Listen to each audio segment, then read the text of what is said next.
Hi guys, আসসালামু আলাইকুম। সবাই কেমন আছেন? আশা করি ভালো আছেন। এই যে আমার এক বান্ধবী, দেখেন কি লিখতেছে, আগামীকালের পড়াগুলো লিখতেছে, এখানে লিখে রাখতেছে, সাথে আমাদের কোর্সের নাম লিখতেছে। মানে এখন হচ্ছে আমাদের ছুটির টাইম, কি করবে, কোথায় কাজ, শুধু শুধু আমাদের টিচারদের মার্কারটা শেষ করতেছে। এগুলো কিন্তু লেখার কোনো দরকার নেই, শুধু শুধু ভণ্ডামি। জান্নাত ম্যাডাম লেখেন, বাকিটুকু লেখেন।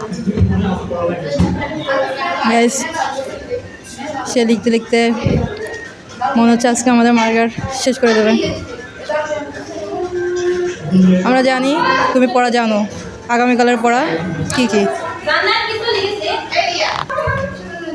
হ্যাঁ জান্নাত, তুমি লিখতে থাকো, তাহলে থাকো, আমরা চলে যাই, টাটা।